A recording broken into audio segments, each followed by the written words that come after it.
সাহিত্যটা তোমাদের রয়েছে, তাই তো তোমাদের সেমিস্টারে। হ্যাঁ, তাহলে দেখো আমরা প্রাচীন যুগের চর্যাপদ জানার আগে আমাদেরকে জানতে হবে সাহিত্যের যুগ বিভাগ সম্পর্কে। মানে বাংলা সাহিত্যের ইতিহাসকে আমরা কটা ভাগে ভাগ করছি সেটা আমাদের আগে জানতে হবে। বাংলা সাহিত্যের ইতিহাসকে যেমন আমরা ইতিহাসকেও ভাগ করি যুগ বিভাগ অনুযায়ী ভাগ করি, তো সেরকম আমরা বাংলা সাহিত্যের ইতিহাসকেও তিনটে যুগে ভাগ করি। একটাকে বলা হচ্ছে আদি যুগ, একটাকে বলা হচ্ছে মধ্যযুগ, আর একটাকে বলা হচ্ছে আধুনিক যুগ। ঠিক আছে, এই আদি যুগ মানে কি? কত খ্রিস্টাব্দ থেকে কত খ্রিস্টাব্দ আমরা আদি যুগ বলবো? 1000 খ্রিস্টাব্দ থেকে 1200 খ্রিস্টাব্দকে আমরা বলবো আদি যুগ।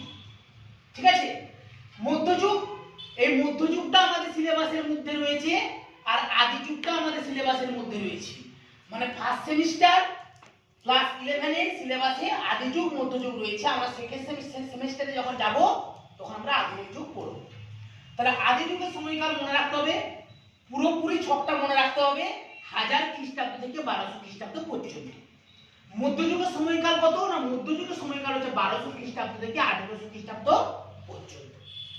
আধুনিক যুগ, আধুনিক যুগ মানে বর্তমানে আমরা যে সময়ে দাঁড়িয়ে রয়েছি সেটা হচ্ছে কত? 1800 খ্রিস্টাব্দ থেকে বর্তমান কাল পর্যন্ত। বর্তমান কাল পর্যন্ত কেন বললাম? কারণ আজ পর্যন্ত, কাল পর্যন্ত, আমি যতদিন বাঁচবো ততদিন পর্যন্ত। সেই আধুনিক যুগে কি আমরা সূচনা করতে পারি? ফোর্ট উইলিয়াম কলেজ প্রতিষ্ঠা থেকে আমাদের সাহিত্যটা শুরু হচ্ছে। ফোর্ট উইলিয়াম কলেজ প্রতিষ্ঠা হচ্ছে কবে? 1800 খ্রিস্টাব্দে। আর আধুনিক যুগের সূচনা হচ্ছে কবে? 1800 খ্রিস্টাব্দ থেকে আজ পর্যন্ত। তাহলে ফোর্ট উইলিয়াম কলেজ প্রতিষ্ঠা থেকে আমরা আধুনিক যুগকে সূচনার কাল হিসেবে ধরবো। ক্লিয়ার?